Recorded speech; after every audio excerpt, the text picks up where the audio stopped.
by her Instagram feed, but she'd always imagined Emma had tweaked her images a little, taken them from a flattering angle and perhaps added a filter or adjusted the lighting. But here Emma was, looking every bit as polished as she did in her posts. Her hair was glossy, her skin was glowing, and Holly couldn't take her eyes off Emma's toned abs. It was almost impossible to remember what Emma had looked like when she'd been a size 18. Like when your children grew up and you forgot the memories of them being a newborn baby. Holly simply couldn't imagine it. "Thank you," Emma replied, her cheeks reddening with the compliment. "I wouldn't have been able to do any of it without Charlie, though. He's always helped manage my Instagram page, and somehow my followers have climbed to 500,000. It's been such a mad year. Having a fiancé who's a personal trainer has obviously helped me get into shape, and the wedding has been the motivation I needed too," she explained before changing the subject. "That's a shame about Kim, but perhaps she just needs a bit of rest after the long flight. Come, let me introduce you to some of the others." Emma introduced Holly to some of her friends lying on the large, round sunbed next to her, and she was pleased to see some familiar faces when she noticed Fran and Danny, 2 girls from college, were also there. She'd never met Charlie, but Holly felt as though she already knew him, just from Emma's Instagram. It was strange feeling as though you knew someone just from seeing them on social media. He, too, looked every bit as perfect as Emma often displayed, and flashed Holly a warm, welcoming grin. "This is Frankie, Charlie's cousin." Emma introduced the man next to Charlie. "He practically lives with us back home." Emma laughed good-naturedly. "We can't seem to get rid of him. He's like part of the furniture." Frankie shot Emma a mock-offended look. "You don't complain when I'm cooking the dinner," he chuckled. "To be fair, he's an amazing cook." Emma flashed him a natural smile.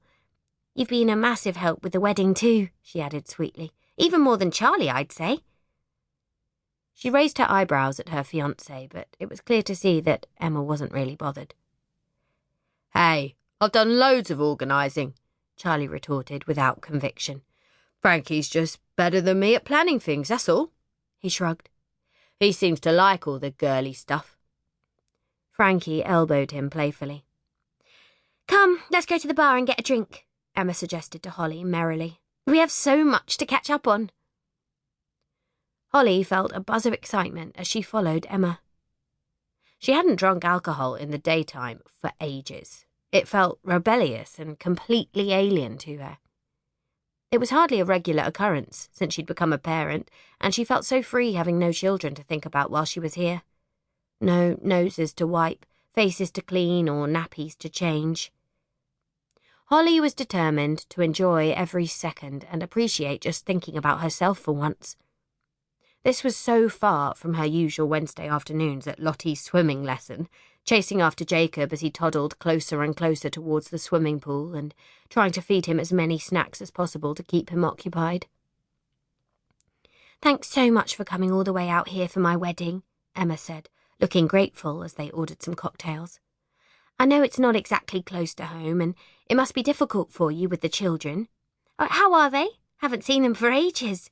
We must start making sure we meet up more often when we get back," she said guiltily.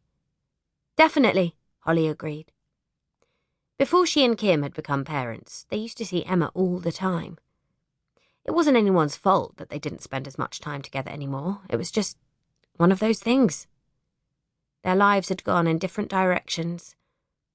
Kim and Holly often met at the local park or farm with their children, while Emma was extremely busy enjoying her successful career. They'd invited Emma out a few times, but Holly wasn't surprised that Emma had turned their invite down for whatever reason. Holly couldn't imagine she would want to spend time at a soft play if she didn't have kids. Their nights out seemed to have stopped as soon as Holly and Kim had become pregnant, and Holly couldn't even remember the last time they all went out together and had fun like they used to. It was so difficult getting Kim to agree to do something in the evenings without the children, and Holly guessed she'd since just given up asking. Kim was such a worrier. She hated leaving her children alone, even if her husband